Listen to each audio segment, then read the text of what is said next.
The following is a selected video from masterthecontent.com, where you will find an extensive video library of lectures for a variety of standardized admission tests. We offer over 600 hours of detailed video lectures for a multitude of standardized tests. Use our interactive in-lecture table of contents to find specific topics of interest. Work through numerous in-lecture examples to help you internalize concepts. To learn more, visit masterthecontent.com. Your career, our passion.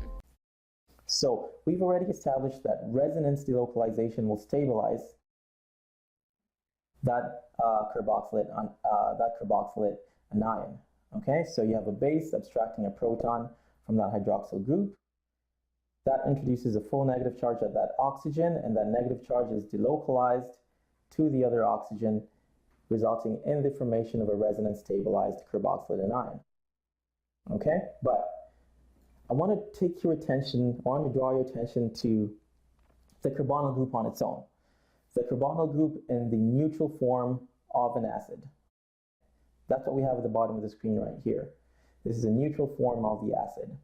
So we've already said that this carbonyl group right here is very polar, which means most of the negative charge is around that oxygen and very little of it is around that carbon. Because of the polarity of that group, that carbon is largely already negative, and this carbon is mostly positive in nature or around it because of reduced electron density.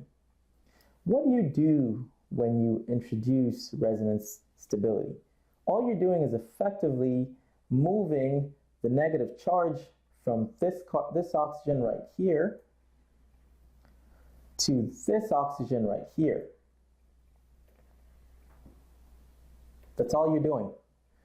But this oxygen already has negative charge. It's already largely negative because of the polarity of the functional group, that carbonyl group. So resonance will not be able to add that much more negative charge at this position because most of the negative charge is already there. I'm going to repeat myself.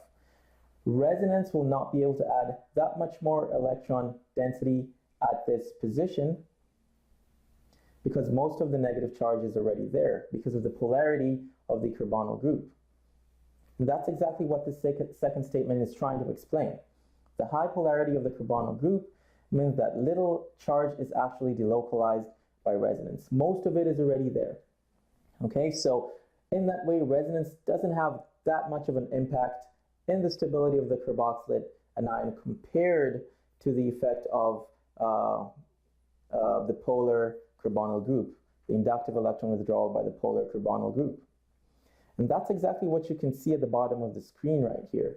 As a matter of fact, the structure of the resonance contributor that we have to the right, the one I'm highlighting right now, that's actually a more accurate description of what a generic acid would look like. Okay? Because of the simple fact that you already have most of the negative charge around the oxygen atom and most of the positive charge around the carbon because of bond polarity, this is a much better representation of the neutral acid than is this.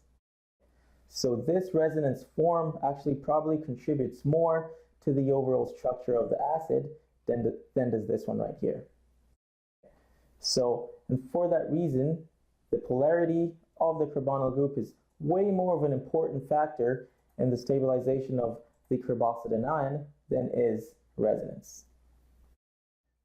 So, in this case, inductive stabilization by the polarity of the carbonyl group is so much more important than resonance.